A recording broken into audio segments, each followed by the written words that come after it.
All right. What is going on, everybody? Welcome back to the Serious Angler podcast powered by our friends over at X2 Power Batteries. We got the captain, Mr. Andy Full, with us. And as always, I'm your host, Bailey Eichbrett. And Andy, feels like it's been a minute since we've had a Tuesday Night Live, a week where we're not like one of us isn't. Real fast, I feel like every episode that we've had in the last month and a half, it's been a minute. So it's like, yeah, it feels like we skip one and then we have one together. So it's been a minute. Yes. Multiple times. It's been like a week where we get just a Tuesday Night Live and then something, I'm traveling or something. And then the next week it's like just Andy. And then the next week it's only recorded shows. Like it's been a madhouse the past, literally what Andy said, a month and a half. So it is nice to be home and having no travel for the next few weeks anyway, and to get back to our normal scheduled programming here. And a nice fun Tuesday Night Live to catch up. We got a great guest, Mr. Steve Estes over at BassFishin Electronics is joining us. We got great conversation post ICAST. We got stuff we're giving away. It should make for a great evening and a great few weeks of shows because we're coming in hot. We feel bad that we've been kind of like, I wouldn't say slacking. I would say it's just been so crazy lately that we haven't been able to like put our full 100% effort towards some of these shows. Like we've missed probably the past, was it 2-3 weeks of Friday shows? Yeah, I feel like we have. Yeah. So we're back and we're bringing you guys our A game, and we're gonna try to have giveaways for the next several shows to try to say thank you guys for sticking through. And I'm curious. I know everyone and their mother is putting out ICAST videos, and tonight is not one of those. We're going to talk about it a little bit in regards to our conversation, but I'm just curious your guys' thoughts of ICAST, that sort of thing. Any baits or products or what have you that caught your eye? Drop them down in the comments. Very curious about them. Nothing a lot like big to me this year, Andy, that really caught my eye. And I know we're biased here. But the new stuff from Blackfish is pretty freaking sick. I'm also very biased in the fact that all I wear is sun pants, and Blackfish has those coming. I know they didn't post much about them, and but they do have it coming later this year, and yes, I can't wait to get like 30 pairs because that's probably all I'm gonna wear. Yeah, pretty much. Like I feel like I only wear the shorts now because they're so dang comfy. Like yes. Like out casually, shorts, fishing, shorts, go golfing, wear my Blackfish shorts just because they're good for all terrains that you want. Well, they have two different styles of shorts because like Matt at Blackfish was like, yeah, I mean, this is one you could use for golfing. The other one's better for fishing. Like Andy's like, say less. Okay, I'll start golfing. Yeah, pretty much. I start golfing. Like, no, they look good, they feel good, and they're comfortable. So I enjoy them. But, yeah. So a lot of cool stuff from Blackfish. And as that comes out, we'll be posting a bunch of content on our socials. As well as a bunch of new stuff from the Do It Molds crew as well. They have new sizes of the Katana craw, as well as they have a new hatchet craw. They have some new finesse swim bait heads, things that we are excited to pour to coming up for this fall. I know that new hatchet craw is going to make for a pretty sick jig trailer. Some pretty cool stuff that we're looking forward to. And I'm finally, Andy, I'm like 99.99% there. I just need a good test run of my new bait room here so I can set up and start pouring a bunch of Do It Mold stuff. So people will be seeing a lot of content there on the YouTube channel. I'm going to try to do some YouTube videos for the Serious Angler crew, but also social media stuff. And it's going to be a lot of fun. So without further ado, let's get Steve on here, but really fast before we bring Steve into the show here. There is 2 giveaways up for grabs. Andy and I are going to give away one each. Andy, I'll put you in charge of giving away a Serious Angler lid tonight. This is a new one of mine. Like, you see how faded this? I wear it every day. Yeah, we probably should. I faded through mine already too. It's been that time of year where you're sweating like crazy, so it's the time you go through hats. But we have these Richardson 112s. We have 3 different colors of these. If you win, obviously give us the info, and we'll get you whichever color you want. As well as I will be giving away a pair of Hobie eyewear shades. So drop in the comments, guys. Basically what we're going to do is a comment that Andy and I really like, whether it's funny, legit, something, a factoid from ICAST, whatever it is based on the conversation. Get active in the comments, and we'll be giving away prizes to 2 lucky winners here tonight. But without further ado, let's get him on here. Mr. Steve Estes. What's going on, dude? Hey guys, how's it going? I'm digging the backdrop. I've been playing around with that on at work on our Google Meets, and you can like change it to like tropical and stuff, so I can manifest where I wish I was instead. The work calls. Yeah, I have no idea what I'm doing, but somehow I managed to get that on the back, so it's safe. Yeah, hey, it works. It works. But man, dude, it was really good to see you down at ICAST. I know we only got to literally see each other for maybe 15 minutes tops. I was pretty booked down at the Pure Fishing booth, but it was nice to at least chat for a little bit. And how did your show go? Yeah, it was cool. That was the first time I've ever been down there. I made a decision like 4 days before. I think I'm going to go to ICAST, so made it happen, and definitely worth it for sure. It was really cool to see all the new products and just the overall spread. And who knew they had a happy hour of free beer? So that is the biggest perk about ICAST is like every other booth has free beer. It's worth its weight in gold. You need. Yeah, it's worth its weight, and well, it's beyond worth its weight in gold, because after a long day going through ICAST, you're like, yeah, I need this and 5 more. Keep them coming, Chief. But from your perspective, Steve, we got to see you at the Minn Kota booth, and I'm sure you made your rounds around ICAST. There's a couple of different booths there that were making some cool, aftermarket products for whether it's boats, kayaks, whatever. But what stood out to you? Yeah, I mean, there's not, like you said earlier, I didn't really see anything groundbreaking. I mean, there was some cool stuff. You get the new Garmin trolling motor, the new Ultrex Quest and their other line, and I was kind of surprised to see how many lithium battery companies there were. There was probably 20 lithium battery companies, so you can see the market's getting flooded with that big time. But I think we'll see that change over the next 4 or 5 years. It'll weed the weak guys out, but yeah, I don't know. It's just everything there, all the new baits and add-ons and all that stuff. I mean, I got to see an Icon in person for the first time, so that was pretty cool. That's definitely an impressive boat. Yeah. If I had $1 for every lithium battery company that's popping up every year, I probably could retire by now. You could tell like some of those guys got them straight from China, and like the ink was still wet on the label that they put on it. So it was that was interesting. I was standing in one place at one point, and I saw 8 different booths with lithium batteries. And they're probably all giving you the same spiel, same exact. Yeah, everybody's got the best warranty, and everybody's got the best quality. And yeah, I mean, this is a good comment here from Michael Bradley. I was really hoping to see a new bucket. I think it's like a Yeti bucket won best of show or something like that a few years back. It's like something stupid. What was the booth with the bucket stacked up with a rope on it? They were giving those away. I don't know what that was. Everybody was walking around with buckets. The only time I made it out of the Pure Fishing booth was like when I went to the show an hour and a half early, so I could somewhat make some rounds to like say hi to people. But beyond that, I didn't see anything that went on during the show. No, it was we got Brown Bait Co. in here. We have the Bait Genius. He was actually at ICAST. It's good to meet him. He says, do you think lithium battery prices will ever get down to lead or AGM ones? I think we're going to see some kind of alternative to lithium, to be honest. I don't think lithium is going to be the go-to. I think we're going to see something else that's not so invasive. The amount they have to dig down into the earth to make those is pretty wild. So, and we really don't have a way to dispose of them. So I don't think lithium is going to be the way eventually. Really? Yeah. Like a whole new technology, or like something that's already... Yeah, I mean, I don't know all the ins and outs, but I know there's a couple different ideas already, out there, and I think it'll be something totally different than lithium. Well, if it's anything like anglers, it's probably your electronics are gonna like.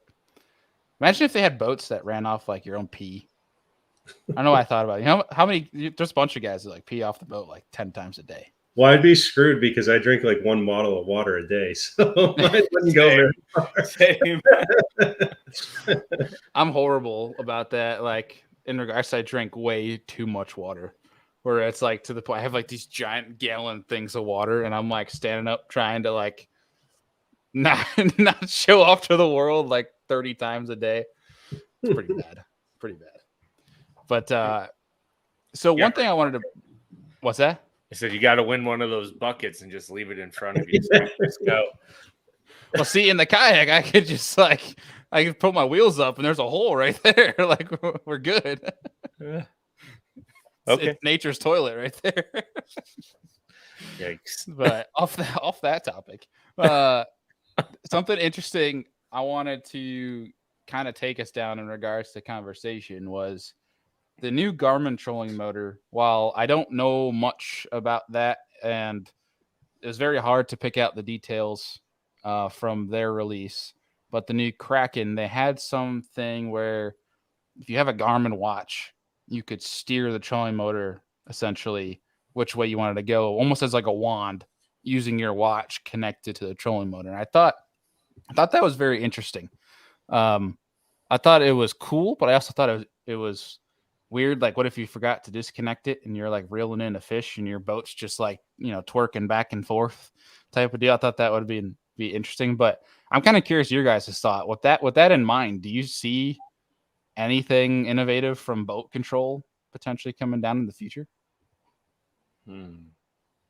As far as like the watch itself, you mean, or just I think in general of like your boat positioning, boat management, anything that's like where that could stem to be, where I don't know, maybe where foot pedals aren't needed anymore, something like that. Yeah, eventually maybe you'll get something like a sensor in your wrist where you can like point your arm or your glasses and look, and your trolling motor just kind of goes. But that'd be kind of terrifying as well, because how many times do you get distracted by something, you whip your head around, and all of a sudden Get sent off the boat? Yeah, your trolling motor goes to 100 instantly and turns. The next thing you know, you're in the water. Yeah. So that'd be hilarious to see at least. I don't know if it'd be a smart idea or not, but I'm genuinely surprised no one's put like voice control into trolling motors yet, where you're like left. Like, I don't know if someone, I don't know. I feel like that makes more sense than using like. I was just having that conversation. I don't know. I must not have been with you. It must have been with somebody else about voice activated, just with fish finders and all that. I'm surprised that hasn't happened, but I think the biggest issue is being waterproof. That's why the Garmin, like I asked the Garmin rep about, I just got a new Garmin watch, and I asked him why there wasn't any voice activation. That's because Garmin's so strict on their waterproof ratings and all that. So maybe that's got, I'm surprised though, because you would think like, hey, hey, Lawrence, make a waypoint. You know what I mean? Like that, it would be kind of cool, but it would be interesting. Yeah. I don't know how that would all work. I mean, it's weird though, because when you think about the things that have been in fishing and especially bass boats for so long, like the foot pedal, where it's like, would that ever change? We've seen these things that have always remained. Take me to Bailey's. Yeah, that's a good one. Yeah, follow the red boat. Yeah, the things that have been so constant for so long. They got to be thinking about stuff right like this, right? I mean. Look at the bass boat industry, though, right? How stagnant it is and how far behind it is, like technology-wise, compared to the rest of the world. It's always way behind. Look at a bass boat in general. There's nothing. We haven't seen anything crazy innovative on a bass boat in a really long time. I mean, the technology, the add-ons is, the fish finders and the trolling motors, but the boats themselves are pretty lackluster compared to the rest of technology around. Yeah, I think the only cool thing I've seen of recent, I don't even know if it's innovation, if not, where maybe just call it more efficiency, was the Icon boat with the live wells. Like that should be in every boat. Yeah, you'd think, right? With the pump for like putting G juice and stuff in there automatically, things of that nature. Yeah. It probably will be eventually if they didn't patent the system. Yeah, I mean, if that's reliable and it works, that's great. I mean, that would eliminate all these dead fish we see, in these hot summer tournaments. Yeah. Yeah, and it can't be that expensive to implement that in a boat, like on the grand scale of what you're putting into the damn thing. Yeah, I mean, it's Probably probably another grand or two. a couple grand is what I would say. But I mean, in the grand scheme of things, like you said, what's a couple grand on a boat these days? Yeah. That's because that's the fair. Icon's about 130 grand, basically, like I think partially loaded. Yeah. No motor, no graphs, no trilogy. No nothing. I No had carpet. a customer. Now, this is a great question. When will bass boats stop using carpet? Like you see some boats starting to move into like that sea deck material, and to be honest, like I think it'd be way more beneficial. The only thing is it gets hot. I don't like the sea deck. I don't know if I'm alone on that one, but it's so hard to keep it clean. I'd rather have carpet, to be totally honest. I like the sea deck down in the bottom, right. but on top, I do like carpet because then you I can feel put like all it that nice stains. padding in there too, so it's real comfortable to stand on. Right, but I feel like that sea deck stuff stains way easier too. To Steve's point, like you drop some, Spike it. Yeah, like you tip a chartreuse thing over, and your whole whatever's down there it's stained chartreuse for however long to remove it. The Barbasol trick's going to take care of that on the sea deck. No, I don't think so. You might need some like CLR or something. Some bleach. Some bleach. Dyed bleach. Pretty much. We had a conversation about it though, Steve, in regards to like aftermarket, forward facing sonar mounts or products of that nature. Was there anything new out this year that you saw anyway? So like you were talking, there's I saw Yak Attack came out with one for kayak fishing, well for kayaks anyway, but it seemed okay for storage. But like it was just a shaft. It looked like you had to literally grab the head of the shaft to turn it which way you wanted it to go, which didn't seem very efficient to me. But did you see anything walking around the show that was new? So, I mean, we deal with pretty much all the motorized pole mount companies out there. Right Height is our biggest seller. They've got a new kayak mount this year. So that's made to go over the side of the kayak, and you can kind of just rotate the whole thing up when you're moving. So that's kind of cool, a motorized option for the kayak guys. And then Foresight pole mounts out of Minnesota, they're another option that we're carrying now. Theirs is actually a little different than all the other ones on the market right now because it's belt driven. And the biggest issue we see right now is the gears on these other pole mounts. They eventually break, over time from rough water and all that. So that's a pretty interesting idea with the belt driven one. I think we're going to see a lot better reliability, and it's super quiet. You can't even hear it move. Now, my question with that is, if it's belt driven, would they sell like replacement belts if one does snap? Because if you get in like cold temps or you get a slight crack in it, or if it's like a rubber belt per se, right? And all of a sudden it starts to decompose almost and fall apart. How do you go about replacing that? Yeah, I mean, they'll stand behind it. That one's got a 3-year warranty. Most of the other ones on the market got a 1 year. But the Ghost is a lot of belt-driven stuff up in the top of the head of that. And I've yet to see a belt break on a Ghost. Oh, that's good. So, it's very interesting. There's an interesting question here. Asking about if you could find a way to get air conditioning in a boat. Assuming like off the conversation of like heated seats. Heated seats in a boat, I think, was like a greatest thing ever for Northerners. There you go. Heated seats and cooling seats. Like, because they have cooling seats in trucks in a lot of cars now. So, like, if you could implement a cooling seat, so when you have like that dark gray seat and it's like 85 degrees out and no wind and you go to sit down, like, that just does not feel good. Could you imagine like a small section? So, like, where the angler usually stands by the foot pedal, and there's like a vent with like a cold mist that comes up while you're standing there fishing. That's not a hard thing to do. I feel like you could totally do that. And it's just like water that keeps recessed like through like the recirculating pumps. Through the like water all day. It can come from your cooling live well. That's right. That's right. That can't be a hard idea to do. To be honest, I think I'd rather like fill the jug and put it in there, just have water in it, than pull it from a lot of our lakes because they spray them all with pesticides and chemicals. Then you get the algae bloom. So you really want like algae bloom water like spraying all over you. Your mic's fading, Andy. Oh, sorry. It's probably because I stepped away. But do you really want like algae bloomed water blowing on your face all day? Yeah, I Especially mean, like you're blue breathing it algae. anyways. If you're fishing it, you're already breathing that stuff in. You're putting it on your hands. I saw some guy on my Facebook. I don't know who it was. I think he fishes MLF or something, and he had an umbrella over the front of his. And I thought, man, he's got some balls to put that on there because I would get roasted if I ever put that on my boat, you know? The coolest thing, like, I know people like make fun of that, but we had a pure fishing media event on Oneida Lake, and Keith Carson brought a topper for his crest liner.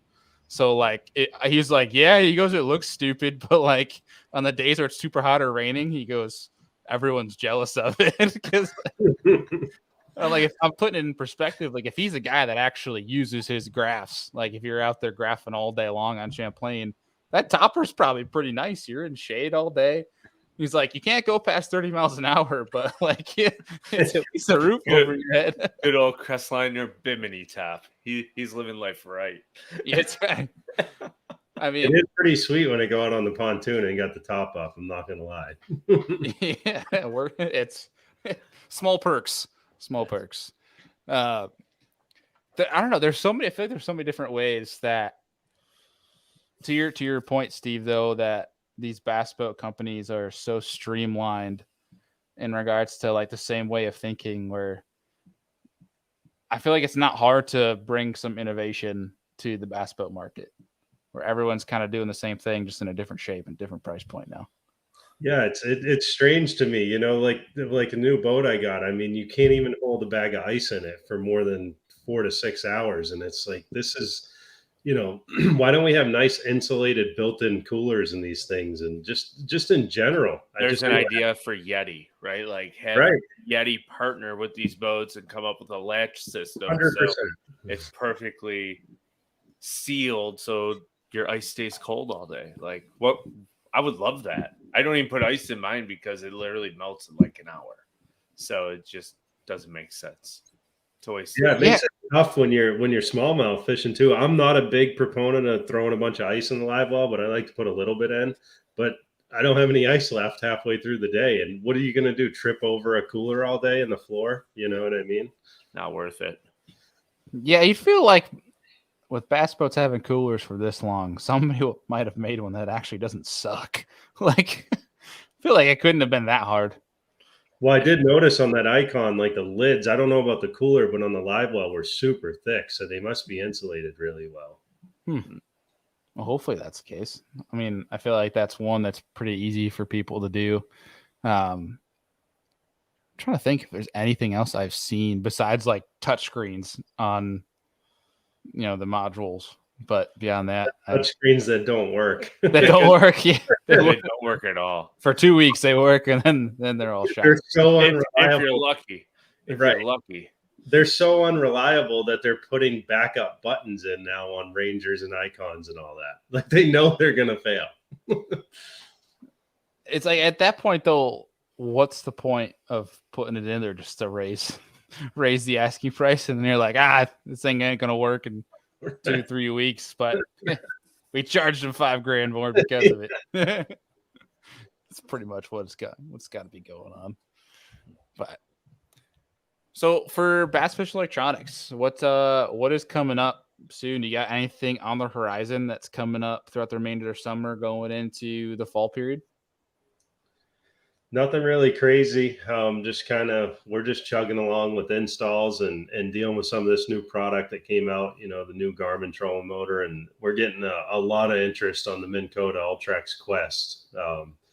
I'm pretty excited. I should have one of those in 2 or 3 weeks. I'm going to throw on the boat. That one, you know, checking that out at ICAST, they definitely made some major improvements on that. The mount that, you know, I think has been a weak point of that motor for a long time. So, you know, upgraded bushings and wider mount, a lot more power. It's super quiet too. You know, it's a lot quieter than the original Ultrex. The steering seems to be a little smoother. I can get rid of my Raptor buttons now. You know, with that new one network button, you can configure that to whatever you want. So that's pretty cool. But yeah, you can. You can make that pretty interesting because I think Carl was saying you can like make that button like a waypoint button too. So like if you don't want people seeing you bend over and mark a waypoint, you can use your foot to do it. But you can do a whole bunch of things. But I feel like that makes a little bit more sense too. A little less buttons to step on while you're up front. Yeah. Yeah, we kind of went the other direction with the power pole motor. You have to add stomp switches with that. So it's interesting to see the other companies going one way and then power pole going the other. So yeah, it's to a sense. I like the direction Minn Kota's going in regards to the features and the intuitive tech they have involved. But I also do like the direction power pole's going, where I feel like the future of trolling motors is overall profile, and I feel like that needs to be smaller, not getting bigger. Right. That makes sense. From like a trolling motor head, bracket, all that jazz. That one comment that somebody just made about the motors being on the power poles, that's an interesting topic. To me, that I don't know. I'm all for technology, but to me, that seems. I get why they're doing it. I live scope just as much as anybody, and it would be cool when you come up to a fish and you don't run over them. It probably would be helpful, but holy crap, where do we draw the line? Yeah. So like with that, do you understand how it all works? Like, do you have to drop the poles to then use the motors to reverse, or do you? So you drop the poles down and basically hit a button, and it pushes the boat or keeps it where it's at instead of running over the brush pile or whatever you're going to. It's cool, but I can't imagine what that's going to do to the bushings and the power poles, and just I don't know. I have an idea. Stop 50 feet sooner, and then or line up on the wind appropriately so you don't run them over and just hit spot lock. Well, I think what they're going for is like if it's a brush pile you didn't see, or if it's like a single fish or a bait fish that like you're just out there scanning and you just happen to run up on them. Like it's a way for you to put it in reverse without like using your trolling motor and blowing it out, if that makes any sense. Right. Yeah, but where it's like, I think to your point, Andy, though, yeah, if it's a waypoint or something. But it's also like if you're going to have trolling motors blowing on the back, you're going to need quite a bit of power to make that boat move backwards. You're probably still going to blow it out to an extent. Yeah, I guess I don't. Because it's only 20 feet away. How many times have you fished a dock, Steve, where you're like 30 feet away and you get on it a little bit too much and you hit that trolling motor to step back, and all of a sudden it's ruined 30 feet out. Like, the same point, a boat's only 20 foot long. It's going to blow out that brush pile regardless if you get too close. Well, Andy, not many guys are like you, and they put the trolling motor on 10 when they're fishing docks. Efficiency, all right? We got to go. It's on 10 because I don't want to be there. Yeah.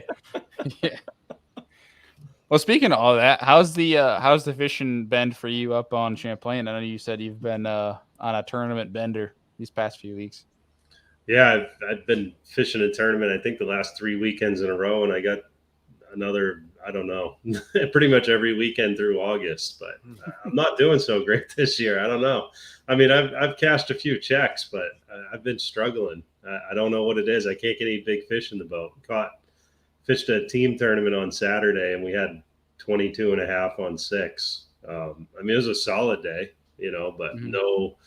Usually this time of year, I'm catching some 4.5s, 4.12, stuff like that, and it's a lot of 3 to 385, stuff like that. So, was your spawn like way behind on Champlain this year, like 2-3 weeks behind? Could that be why they're not quite as fat yet?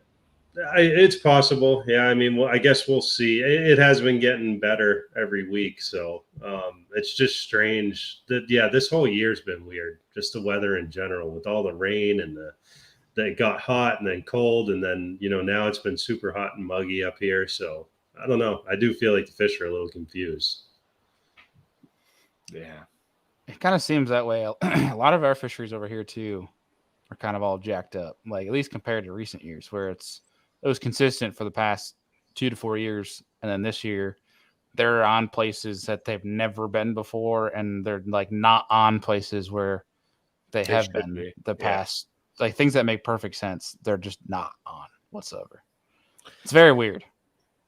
Yeah, that's the dilemma I'm running into my tournament this weekend. All the stuff that the bass should be on, they're like, there's one here, one there, but everything that we found today was literally all new water. And I'm like, wow, I've never seen a bass here before, and that there's a reason why I never had a waypoint. But let's check it. Like, oh god, there's like 50 bass there. Like, why? Makes no sense.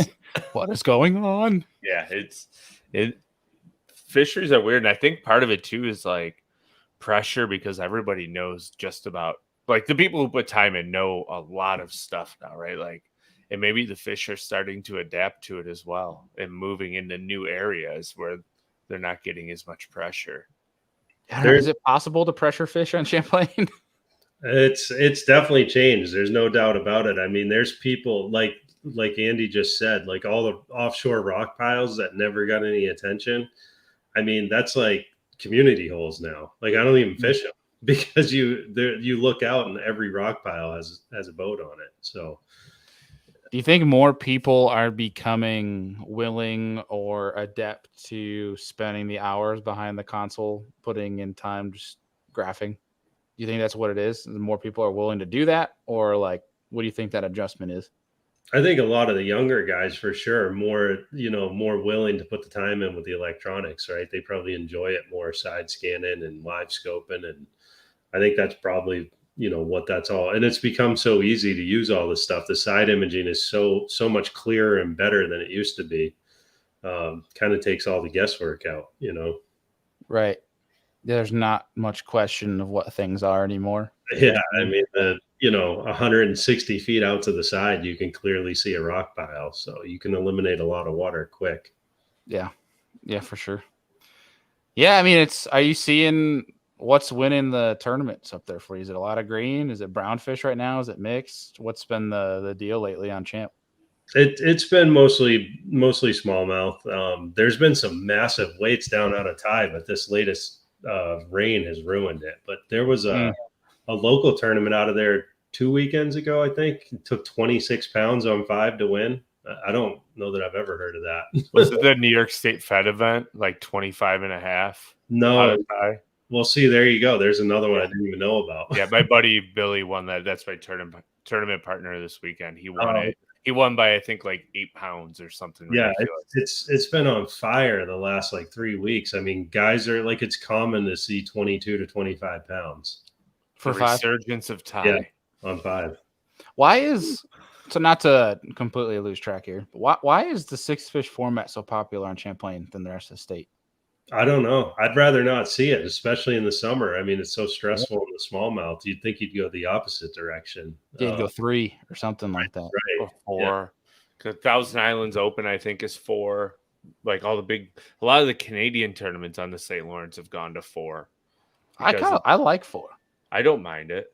And you still need 22 pounds usually to win. You still need a normal win. Like, what the heck? You still need 25 pounds to win the damn thing. Freaking absurd. But yeah, I feel like there needs to be some push for that, especially to your point, Steve, summer tournaments. Like, I know, Andy, you'll say like rarely will you even try to fish tournaments whatsoever in the summer, especially on Great Lakes fisheries.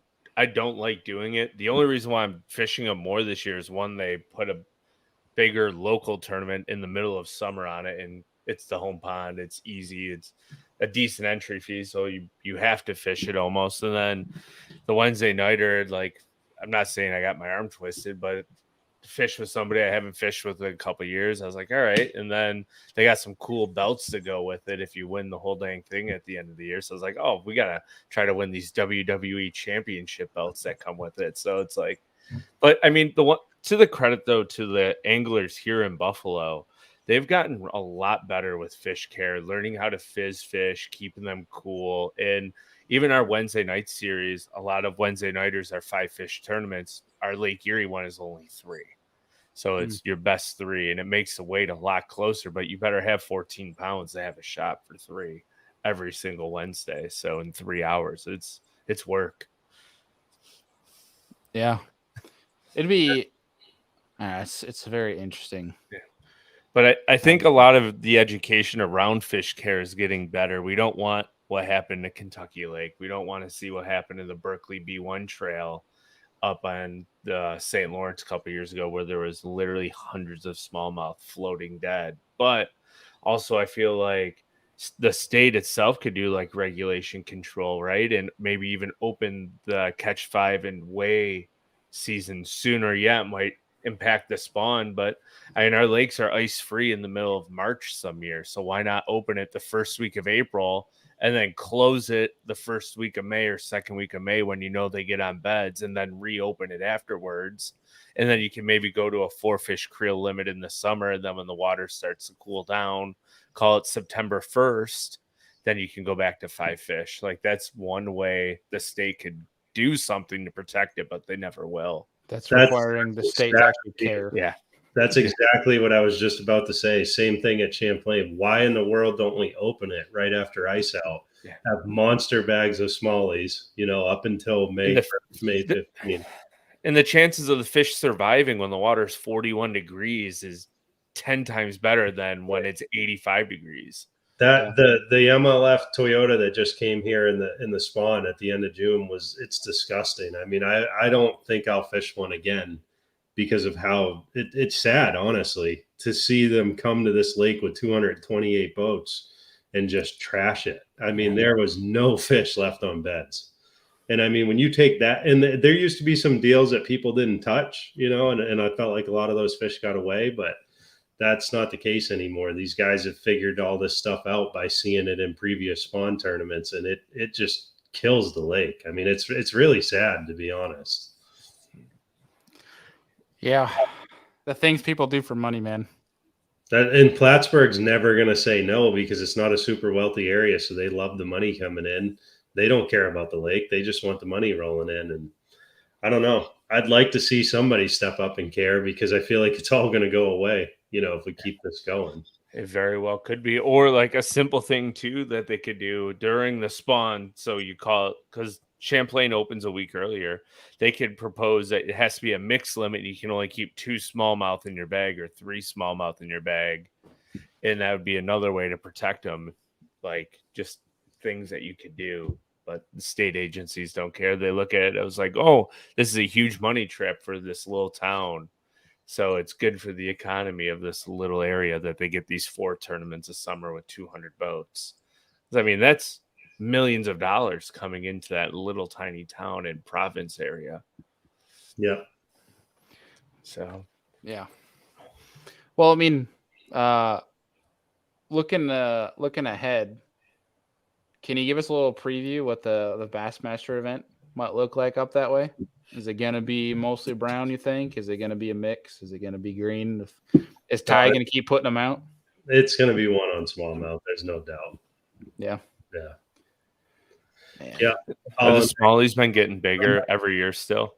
They have been, except for I'm confused what's going on right now. Like I said, I haven't seen those big ones. But I mean, that BFL, one of the kids had 21 pounds, and he was definitely fishing smallmouth. So they're there.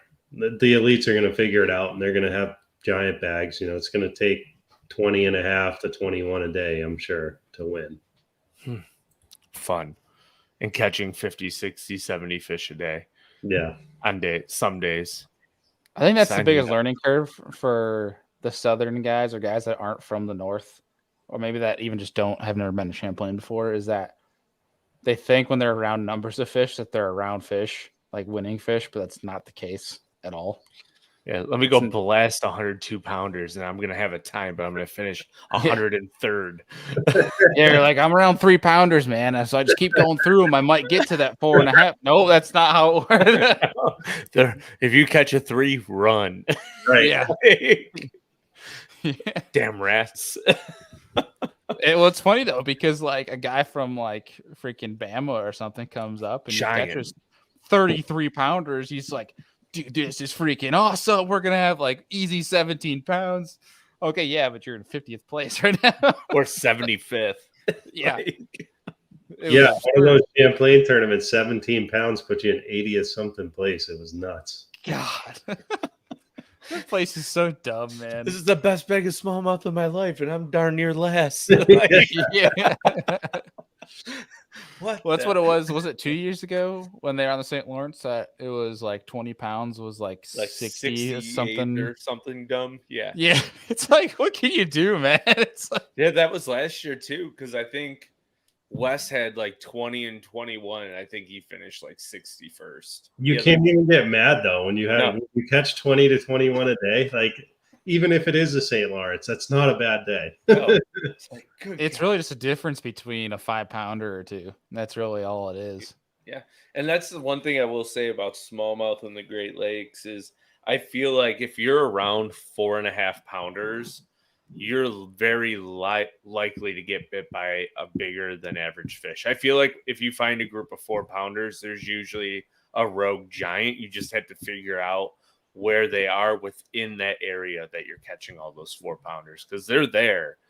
I feel like those lakes are so vast. Like, I see it on Erie all the time. Erie is so vast, but the fish live in absolutely tiny little spots, and they'll all be in an area of like my room on a reef, just a 15 by 20 foot square area, and you're just like, wow. You kind of start weeding through them. All of a sudden, either your first one's a giant or your last one's a giant, and it's just like. It always seems like for smallmouth, whatever reason, I don't know about you guys, but like the first one, smallmouth wise, is always the biggest one, and then largemouth, it's the last one. I don't know. It always seems like that for me. I don't know anything about largemouth anymore. Those are. Yes, they're not in Champlain anymore. They don't live there. Have you seen? Oh, here's a question for you. Have you seen any gobies yet in Champlain? No, I've not. I haven't talked to anybody that's actually seen one either. Do you know why that they're not in there yet? I don't. I've heard of guys putting them in there. Really? Oh, no. Not that you're supposed to do that, but right. Yeah, that's just a ticking time bomb. Then, if people have actually put them in there, they reproduce like 4, 5, 6, 7. Well, it's too close to the St. Lawrence. Guys are bringing them back. Yeah. Oh yeah, it's a does 5-minute drive from the north. Does it connect anywhere to the St. Lawrence through like one of those rivers in the north? I think it does somehow, doesn't it? Doesn't it go? Yeah. I know it connects to the Hudson River in a way too, right? And I know the Hudson River has gobies in it from the Erie Canal. I mean, yeah, it goes through. I don't even know how the hell you pronounce that. Richelieu. Let's get some French. It's got to be a French name, but it goes all the way up. I mean, it's a decent ways, but right to the mouth of St. Lawrence. That might be. Oh, that'd be the Richelieu River. Is that how you pronounce it? Richelieu. So, funny story. My mom's maiden name is Richelieu, Ricow, and in France, where part of my family came from, their name over there was actually Richelieu. So, yeah, it's kind of funny.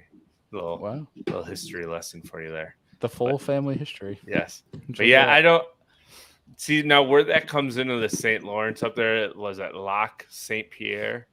That might be. I don't even know if chance of sharks than you do gobies. Yeah, that's what I was saying. That might be more brackish water once you get up past Montreal. That's where the monster of Champlain. What is it called again? Champ. That's where it came from. Came from the mouth of basically the Atlantic Ocean. Yeah. You should see the lake right now with all this rain. It's wild. There's just giant trees just everywhere. Like that have floated out from all the rivers and stuff. It's got to be a nightmare to run that. Yeah, luckily for the tournament this weekend, most of that stuff had already washed ashore, but I guess it was bad last week. And it actually probably came up quite a bit too, I would assume. Yeah, my dock ended up underwater. It came up 2 feet. Oh gosh, that's a dang ton of water. I've never seen it rise like that. That is a lot of water, especially for Champlain. Good Lord. While you're looking some of that stuff up, Andy, I want to give away some Hobie shades right here. Yeah, I know his comment from a little bit ago, but I was still pondering it, and I thought it created some good conversation. And that is Angler Zach, the guy that brought up the motors in the back of the power poles. Thought that was a pretty intriguing question, especially just from a boat, functionality, maneuverability standpoint. So Angler Zach, if you're still on here, I will drop your name here in the YouTube stream. Get in touch with us, email us, social media, get your contact info, and we'll get these Hobie shades sent out to you. With that said, we still have Serious Angler merch available. We have a hat that Andy's going to give away tonight. So keep the questions coming. You guys have been awesome tonight. And Andy's going to pick his favorite comment to win a Serious Angler hat. So keep them coming. That's right. One thing that I thought I wanted to share with you guys that was pretty intriguing from this past weekend. I had a tournament when I got home, which no sleep. Total sidebar. I think I need to stop sleeping before my tournaments because that seems to be my better finishes. Did you stop losing fish this tournament? I said 6 bites, caught them all. Maybe that's the key. There's the secret. You found the secret. Do not sleep before a tournament. It's got to be it. But beyond that, dude, my buddy of ours, John Tamaro, who's the tournament director for the New York Kayak Bass Fishing Series, was fishing a dock, and the dock owner comes out and takes the anchor off of his pontoon boat and starts throwing it at him while he's fishing the dock. I kid you not. He's got it all on GoPro. My question to you guys, is that enough for you guys to go to like fishing game and try to get this guy like a ticket for angler harassment? Is that enough for you guys to provoke that, or are you just? No, you know what? I would sit just far enough away to laugh at him and make him keep throwing it. I think at that point, which is probably not the right answer, but I mean, the only time I'm going to call is if he actually makes harm to like the boat that I'm on.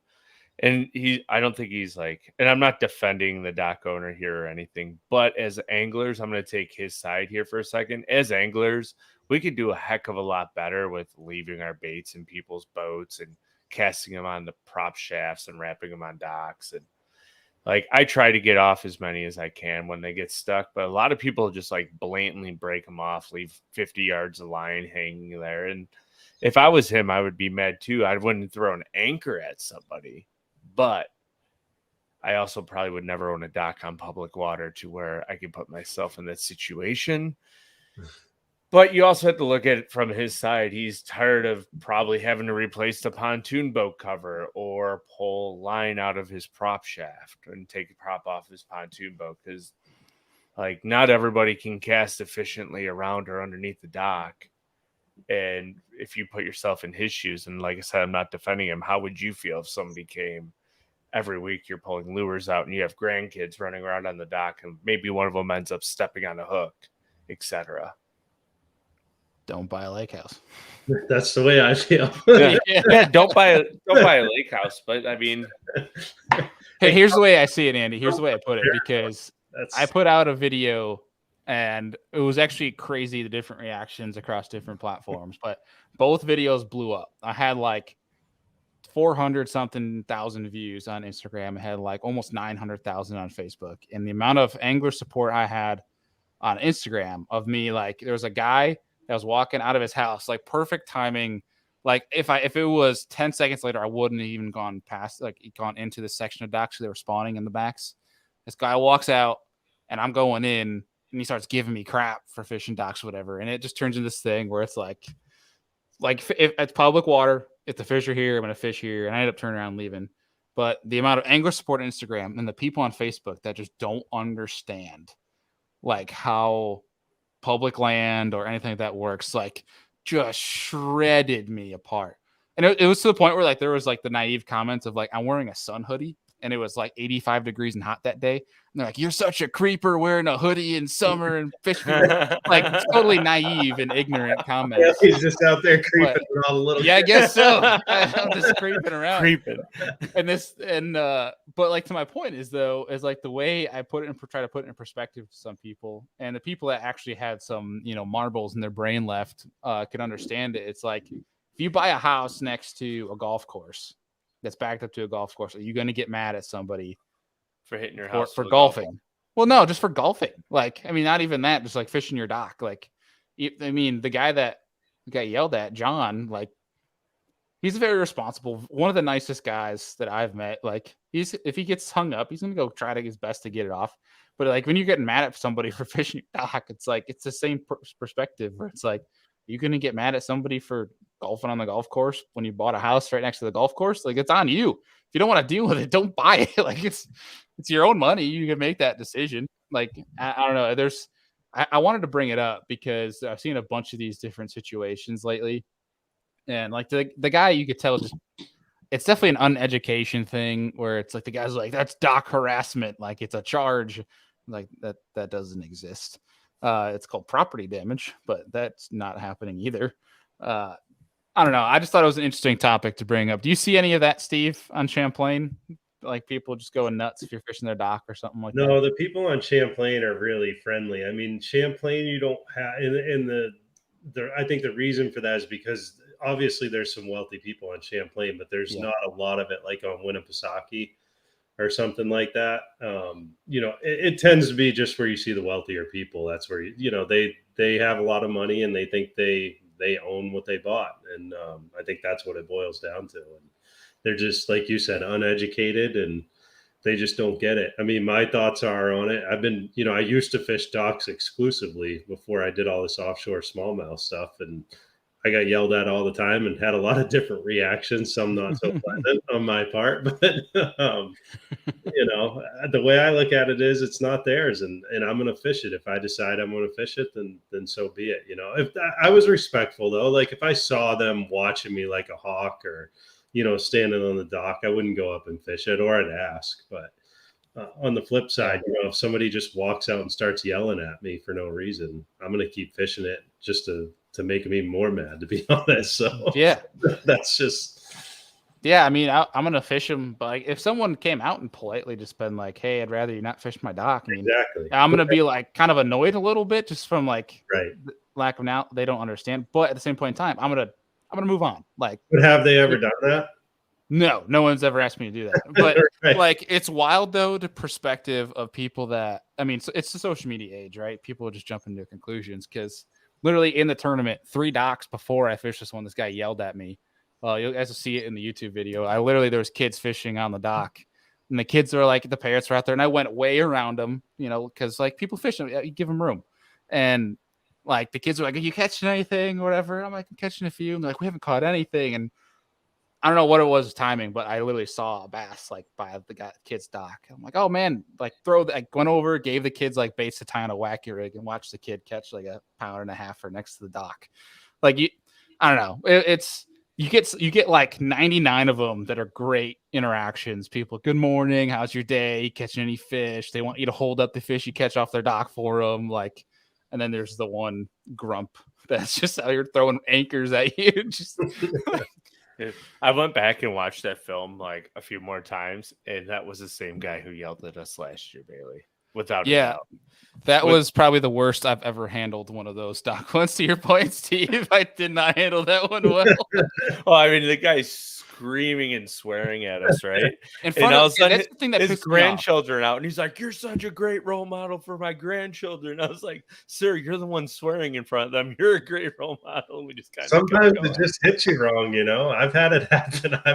I've said some things I wouldn't say again, but. Well, and that was the thing that made me so mad about the interaction with Andy was his little grandkids were right there. Yeah. And also on the flip side of it, I wasn't going to swear, and I ended up losing it on the guy a little bit. But like he was going off, and it's just being a horrible role model for these kids. And Andy and I were super calm about it first. We're like, "Sorry, man, we're just here fishing.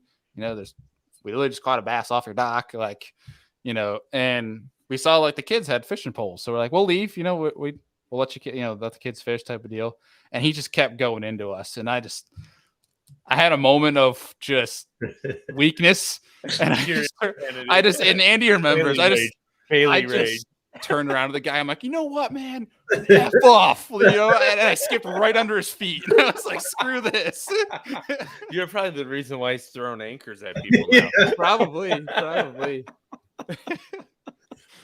Oh, it's been that same lake though is horrible, and it's especially with the dock owners, and it's not even like it's probably one of the more affordable lakes to have a house on too, and that's the funny part.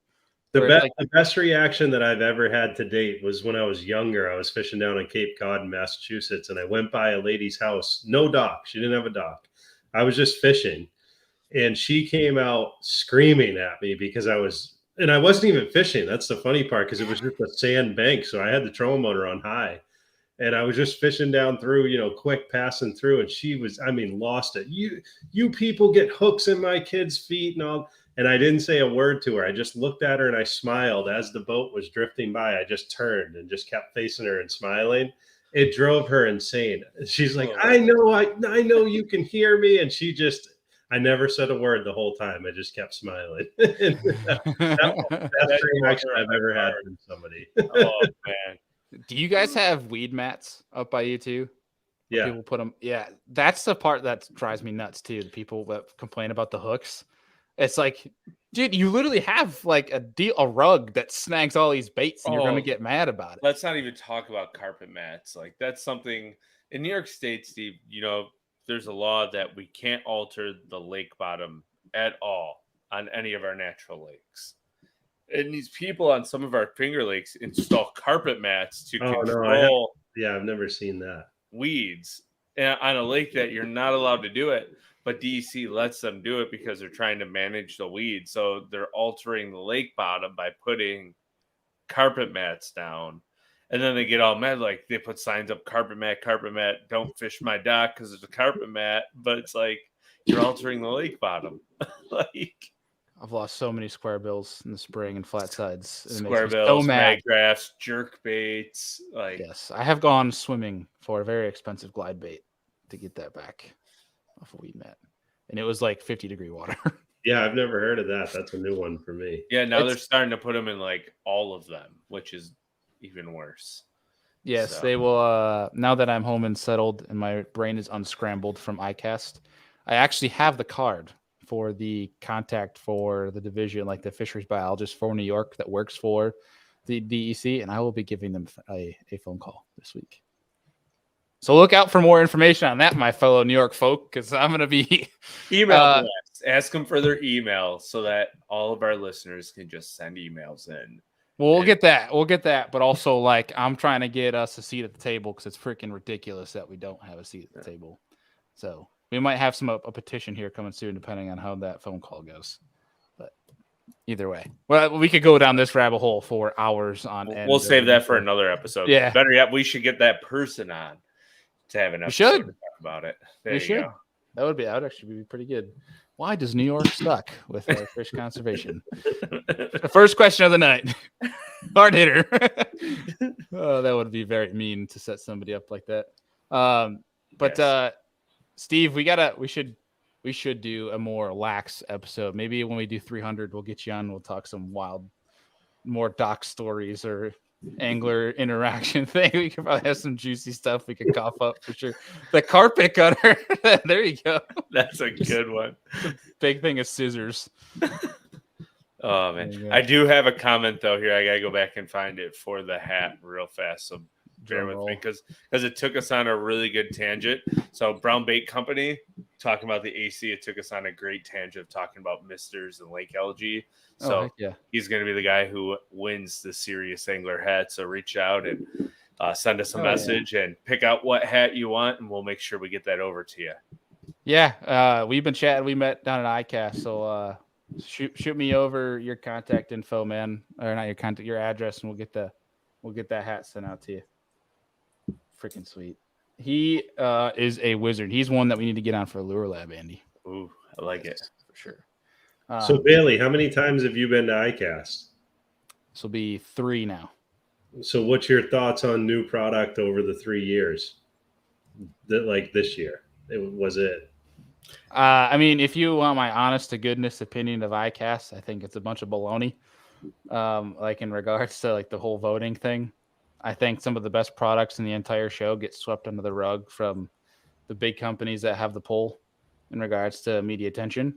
But I think in regards to product, there's some people that come out with there's a lot of fluff where it's a lot of just Companies adding things that already have been made that are just adding to their repertoire with small twists here and there to make them a little bit different. Or when a company re-releases the same Archie jig 17 times, 8 years in a row, and Or just add yeah, color. or Like a that product shit, extension of like Yeah. new colors or sizes. But there is stuff usually here and there that that is relatively innovative. And really, honest to be truthful with you, the majority of where I see it is either in electronics, boating accessories, kayak specifically. That's a lot of where my eyes are on too. You don't see too much of it. It seems like in baits, where it's like the innovative stuff bait wise is usually for whatever reason. There's a few of it here and there in ICAST, but a lot of it is like not released at ICAST. At least the stuff that makes them buzz.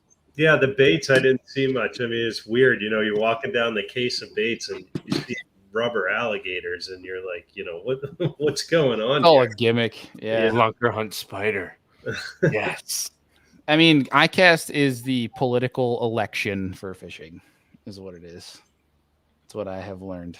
But it is I love ICAST for the pure fact that it is the one of the few times of the year where I get to go see everybody that I talk That's to all the 100% time. the best part, right? You get to network with different people and meet people you haven't met in person, and that's definitely the best part, in my opinion. Yeah, like it's funny that we're less than 10 hours away and we haven't met you yet, but we meet down in Florida instead, I guess. Right. Andy and I do have to come up there and kidnap you from the office for a day and go fishing. We do need to make that happen. For sure. Dude, looking ahead, is there any sales, anything going on BFE wise throughout the summer or fall that people should look forward to? Yeah, we've got, if you go to our website, we've got a hot summer deals section. I mean, that's got everything. We got some lithium battery sales, Lowrance 12 lives, some Garmin 9-inch units. Nothing crazy this time of year. We'll see that in a big uptick around Black Friday. I think we're going to have some really great deals around Black Friday. So, heck yeah. But yeah, I mean, anybody looking for units and batteries, we got a few deals going on right now for sure. Heck yeah. Well, when I need an Ultrex Quest for my hobby, I'll let you know. That's going to be the next big thing. There's been a ton of interest in that Ultrex. I think it's been a long time coming, right? It's been out for 8 or 9 years now, the Ultrex. Been a decent amount, yeah. This, there's going to be a lot of guys that got older trolling motors that are waiting to upgrade, and they didn't necessarily want to switch brands. So we're seeing a ton of interest in the new Ultrex. Heck yeah. I know personally, been getting some DMs, a lot of questions, people talking about, hummingbird units and things of that nature. And I love answering those questions. There's also been some folks that are like, hey, do you know any good deals out there? People selling, not even just hummingbird. And I will say, one, there's some great deals at BFE, but two, also your used units that you sell, I think is a great way for people, especially if they're looking to get, whether it's entry-level units, they want a lower price, things of that nature. You got a pretty good selection of those too that people could take advantage of. Yeah, and the guys, it offers people an opportunity to trade in what they have towards new or used. I mean, you can trade in used stuff for used stuff if you want. I'm trying to make it easy. I just made some changes today to the online form. So, I try to just make it as simple as possible. All you got to do is go on the website and fill out the form. It goes right to us, and then we'll get back to you within a couple of days on prices. So. Awesome. I think that is a very underrated section of what BFE has to offer. Mm-hmm. Is that just, especially right now with technology and how, I mean, we just talked about an Icon boat being 130 grand bare bones. Like, things aren't exactly cheap yet nowadays still. So that's an easy thing to take advantage of, especially coming from a trusted source. So that's something you guys are looking at. Feel free to always DM Andy or I, or just get in touch with Steve here too, especially if you just got any questions, because you are talking to the genius himself, the mad scientist. So if you guys have questions, get in touch with the folks at BFE. I got the website link down below, as well as the social media that you guys can go along, follow. But Steve, man, appreciate you as always joining on the show. It was a great conversation. We really need to get you back for 300, because I'm sure there's some other stories that you have from whether dock owners or angler 400? interactions. Is it 400? Yeah. Oh, goodness gracious. Oh yeah. Yeah, 400. Good gosh, it's 13 episodes away. I got but you. Steve, I'm sure we got some other If you have that stories. episode coming, you need one of those features where it bleeps the words out a little bit. So. I'll get a soundboard just in time for 400. We'll make it work. And so I mean, Andy and I talked about that a while ago, but episode 400, that, I mean, 13 shows, that is what, basically 6 weeks, Andy. And you Yeah, as guys long know as what we we can get them do. in. Right. Yeah, if we have consistent weeks, which we should for here on out until potentially December, January-ish, given I don't have any work trips pop up. But every 100 shows, you guys know we like to throw a big party. So we'll do that. We'll do a whole bunch of giveaways and all that jazz that you guys can get in on. So look forward to that here coming the next couple months. But Yeah, we'll have to get together on that too and add some stuff in for a giveaway there. Heck yeah. Let's do it up. We'll give away an Ultrex Quest. You guys heard it here first. Powerful mode. Bailey's paying for it. That's right. Yeah. We'll get the people what they want. Oh, that's awesome. Well, Steve, appreciate you, man. It was really good to meet you down in ICAST, and hoping we can get some more time this year outside of an expo setting to go fish and spend some more time. Yeah, you guys gotta get up here like September, October, and there's no big tournaments going on, and the fishing's still awesome that time of year. Deal. I would love to. The issue is Erie starts to get really good then too. So, well, maybe I need to come down to Erie. I still haven't broke 6 pounds. So where are we going to break 6 pounds on a smallmouth? Erie. You come down, we'll treat you to smallmouth and wings, beer and wings. We'll make it happen. That's a few of my favorite things. So there we go. Maybe we need to go that direction. We'll figure it out. We don't need these little tiny 4-pound Champlain smallmouth. Has there ever been a 6-pounder caught on Champlain? There has, yeah. I heard of one this year. I remember one a year or two ago. I mean, I'm sure there's more caught than what I hear of, but it's pretty rare. Well, when those gobies keep growing, give them a couple of years to spread. All those illegal gobies coming in. Yeah, I've gotten a few texts from Kentucky boys asking me to bring them down, like to not Kentucky, Tennessee boys, to bring them down to Cherokee. They're like, "Hey, how much to put a live well full of gobies and bring them down to Cherokee?" I wonder what the fine would be for doing that. Like, it would have to be insane. I know you're in Tennessee, it'd probably be like death by hanging or something like that. Still the old days down there. Oh man. But Steve, as always, man, appreciate you, and we'll be talking to you real soon. Sounds good. Thanks for having me on. Yeah, no problem. I did. We'll see you later. See ya. Great episode as always with Mr. Steve Estes of BassFishin Electronics. Guys, again, all the links to that for social as well as website are down below, where you guys can go and take advantage of the offerings. If you're in the Northeast and you want to get your boat rigged correctly and top notch, they are the guys to go to. So hit them up. And as well, if you got any questions or you have any electronics that you want to purchase, trolling motors, he was just mentioning he's getting the new Quest in here soon, has the new power pole motor already. Feel free to go over, browse the site. But Andy, great show. It was good to get Steve back on here, have some more chit chat, not just straight technology talk, but also got to open up to some fun, juicy doc stories too. Oh yeah, makes things interesting.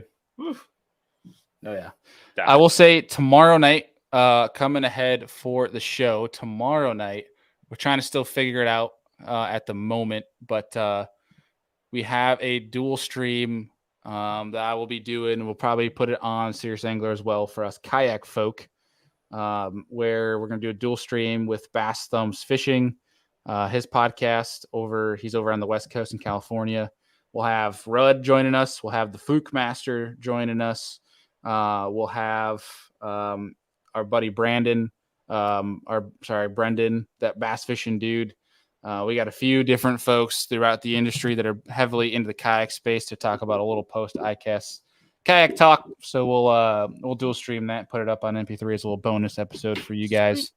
But we are trying to get episodes planned for the coming week. We're still trying to figure out this Friday's episode, trying to get old Mr. Sam Sobey on the episode, chilled out with Sam a little bit at ICAST. Always good to see him. Next Tuesday Night Live is going to be with Mr. Benjamin Nowak, good buddy of ours, and has a new bait that we're going to show off too. So pretty excited about that. Yes, Sam, Gene Jensen, the Fluke Master, will be joining in that dual stream tomorrow night as well. So we'll have decent amount of folks, big crew tomorrow night. That'll be 9 p.m. Eastern. It'll be a late night deal for us to East Coast folk, but that should be a good time. As well as we got live this Friday night on Rud's channel that we'll be doing. So we got a lot in the hopper. Make sure you guys are following us on social media so we can keep you guys up to date best we can. We're going to be trying to post some more content and get some things back in gear now that the couple weeks of madness are over. So thank you to Andy for holding down the fort while we're gone. A great episode with Baxter. Well, great you know what stinks about that episode with Baxter? I was thinking about afterwards. They released a lot more ICAST baits literally the next day. So like it could have been even better, but like on the website and stuff, not all the baits were out yet when we did that episode. So we couldn't see everything that was released. I'm like, dang, there's some cool stuff that we missed. Like the Excite baits, drop shot bait. That would have been something cool that I would like to talk about, but it happens. Yeah. Yeah, there was some decent stuff. And of course that could be cause for Lure Lab episodes coming forward. So see some of that coming up. Guys, if you are not aware, if you're new to the show, the Serious Angler Podcast Network, we have 3 shows right now. Little hint tidbit, we have a 4th show coming. That's as much as we can say right now. But I think the folks will be happy about that addition, as well as a new team member. That's as much as we can say right now. But if you guys are growing to the moon. So for folks that may be new to Serious Angler, just know that we have 2 other shows at the moment right now that you guys could go and take advantage of, listen to if you'd like. We have Business from the Bass Boat, which is Deacon, one of our co-hosts. He runs very industry specific stuff from like business owners, brand owners, marketing directors, things of that nature. I know he's going to be getting on the brand manager for Minn Kota, talking about the new line of petroleum motors here soon. You guys just go Business from the Bass Boat on the same applications you guys are watching or listening to this show. You guys can find that, as well as the same thing for Lure Lab. That is the show that the Capitan over here takes the reins, talks about very bait specific stuff every single Saturday for you guys. Has its own YouTube channel, so look up Lure Lab on any MP3 or YouTube. I know you have put out some spicy episodes lately, and I'm sure you got some more in the hopper. Yeah, I'm sad I missed this last one, but yes, we do have some stuff coming. So, well, we are human, Andy, so it's okay to miss an episode. I'm sure the folks won't hate you. At least not for long. They'll hate you for a little bit. Yeah, that's okay. I have thick skin. I can handle it for now. For now. For a couple days. Then it makes you sad. Well, I have a long day ahead of me tomorrow. I will be on the water from 5:30 roughly in the morning until 9 p.m. Whew. So it's going to be a long day. Oh, yeah. Well, there's no place better to be than on the water. Dude, I don't know. After today, like, I'm pretty sore. Get out of here, dude. Do you want to trade plate? Come take my chair then. I'll gladly go sit in your chair, in your seat, in your boat all day long tomorrow. It's funny. Like, I knew the wind was going to blow. I didn't think it was going to blow 35 out of the west, like almost sustained. And I left all my rain gear at home. So I was like soaked from head to toe. At least every wave. Oh, yeah. At one point, I was spot locked. And I think I took 7 waves over the bow, like over my Ultrex. And like my boat had like this much water in it at times. It was great. Oh, that's good. I was laughing the whole time. But like the ride in from where we drove to go and find fish, it was horrible. Well, you're here. Yes, we made it. I had to screw down every single screw in my boat today when I got home. I was gonna say don't break it before Saturday. Yes, so keep it when it counts. But dude, fun time as always. It's good to get back on the regular scheduled programming here for you guys. Appreciate you all for joining tonight. You guys are incredible. If you're on MP3, please leave the show a rating and review if you can on the platform that you are listening from. Helps us out big time. Folks, appreciate you guys, and we will see you on the next one. Peace.